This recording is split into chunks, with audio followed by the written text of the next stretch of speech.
Hello दोस्तों, आपका स्वागत है हमारे YouTube channel M S tiles and marble fitting पर। किचन का सिंक फिटिंग हम किस तरीके से करते हैं A to Z जानकारी देंगे और हम इसका कितना चार्ज लेते हैं ये भी हम आपको बताएंगे। सबसे पहले क्या होता है कि हमारी स्लिप होती है। अगर आपका पूरा ग्रेनाइट का बन रहा है तो आपको इस तरीके से बना लेना है पहले स्लिप। उसके बाद आपका जो ग्रेनाइट है उसके बैक साइड पे इस तरीके से प्याला रख लेना है, आपको सिंक रख लेना है और कॉर्नर पर आपको मार्किंग कर लेना है। क्योंकि अगर आप ऐसे ही लगा दोगे पूरा तो फिर आपको कोने काटने में काफी दिक्कत होगी, कोने निकालने में। अगर आप इसकी पूरी पट्टी काट के निकाल दोगे तो फिर इसमें टूटने का खतरा बहुत ज़्यादा बढ़ जाता है, पट्टियाँ टूट जाएंगी इसकी। इसलिए आपको कट मारकर, कोनों पर कट मारकर और एक एक बीच में कट मार लें।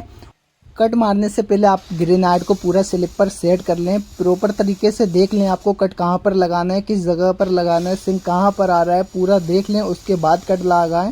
पहले आप रख कर सेट कर लें फिर लगाएं कट। हम स्लिप पर सामने पट्टी लगाएंगे सिक्का फंसा कर, इसलिए हम इसको केमिकल से लगा ले रहे हैं। अगर आप RCC स्लिप पर लगा रहे हैं या आप इस तरीके से डबल पट्टी बनाकर लगा रहे हैं तो फिर आपको मसाले से लगाना होगी स्लिप, जिससे आपकी काफ़ी ज़्यादा मजबूत होगी। और नीचे की पट्टी आपको हमेशा 3 इंची लगाना होगी, जिससे 2 इंची हमारी लटक रहेगी और 1 इंची हमारी अंदर फंसी रहेगी। पर मुझे सामने से पट्टी लगाना है तो हम इसकी बिल्कुल स्लिप के लेवल रखेंगे इसको, क्योंकि मैंने ये स्लिप पहले से ही 1 इंची बढ़ती काट ली है।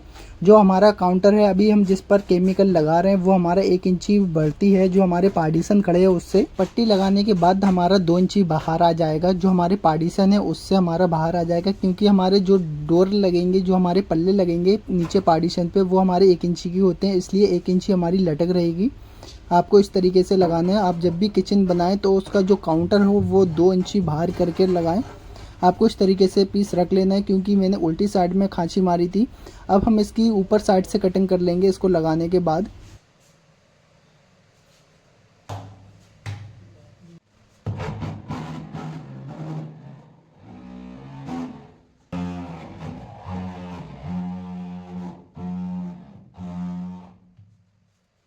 इस पे मैंने हल्का ढलान दिया है स्लिप पर। चौड़ाई में हमारा बराबर है, सिर्फ मैंने इसमें लंबाई में ढलान दिया है, क्योंकि अगर हमारा पानी फैले तो उस कोने में नहीं भरे। सिर्फ मैंने 5 mm का ढलान दिया है, यहाँ से उस सिंक की साइड तक 5 mm का ढलान है। लेजर की लाइट से आप देख सकते हो उस साइड में हमारी बिल्कुल धार से मिली है, और यहाँ पर हमारा जो ग्रेनाइट है वो 5 mm ऊँचा है।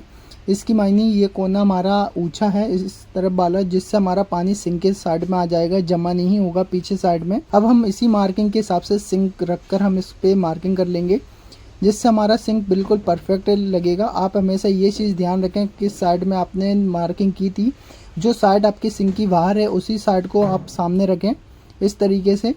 क्योंकि कई बार होता है कि हमारा सिंक रेंचा होता है। इस तरीके के जो कॉलर वाले 1 इंची कॉलर के सिंक आते हैं वो रेंचे नहीं होते हैं। जो हमारा जो पहले सिंक आते थे और अभी भी आते हैं, जो स्टील के चमकने सिंक होते हैं बहुत ज़्यादा, वो रेंचे होते हैं। उनको हमेशा सिंक रख के ही मार्किंग करनी चाहिए, वरना आपकी बिल्कुल परफेक्ट कटिंग नहीं बैठेगी। जो हमने मार्किंग की है इसी मार्किंग से हम पूरी सिंक की कटिंग कर लेंगे और हम इसको बाहर निकाल लेंगे। क्योंकि पहले कोने हम काट चुके हैं, इसलिए हमें कोने बिल्कुल काटने की ज़रूरत नहीं है। इसलिए मैंने पहले से ही निशान लगा दिए थे, क्योंकि ऊपर से जब आप काटोगे तो फिर हमारे कोने रह जाते हैं, या उसके लिए आपको ज़्यादा काटना होगा। तो अगर आप ज़्यादा काटेंगे तो उसका निशान दिखाई देगा, इसलिए पहले आपको उल्टी साइड में कोने काट लेना है पूरे।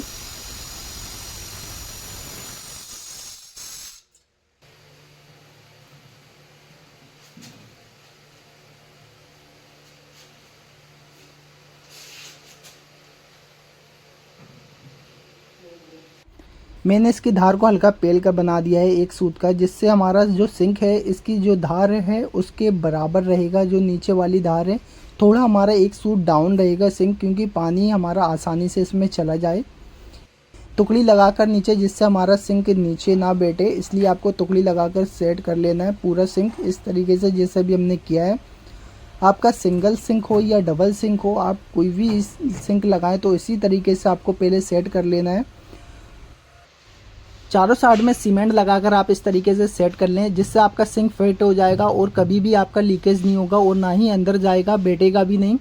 जो इसका चार्ज होता है फिटिंग चार्ज, अगर आपका डबल प्याले का सिंक है तो 2500 रुपये, 2500 रुपये इसका फिटिंग चार्ज होता है।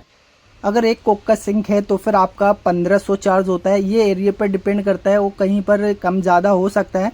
अगर आपकी मॉड्यूलर किचन है, पूरी ग्रेनाइट की बन रही है, तो इसका कोई भी चार्ज नहीं होता है, क्योंकि ग्रेनाइट की स्लिप स्क्वायर फीट में नपती है। जो भी आपका ब्लैक काउंटर टॉप होगा या वाइट कोई भी काउंटर टॉप होगा, सिर्फ काउंटर टॉप ही स्क्वायर फीट में नापा जाएगा, बाकी का कोई भी चीज़ नहीं नापी जाती है, ना पार्टीशन ना प्लेटफॉर्म, सिर्फ और उसके दीवार के टाइल्स नापे जाएंगे और कोई भी चीज़ नहीं नापी जाएगी।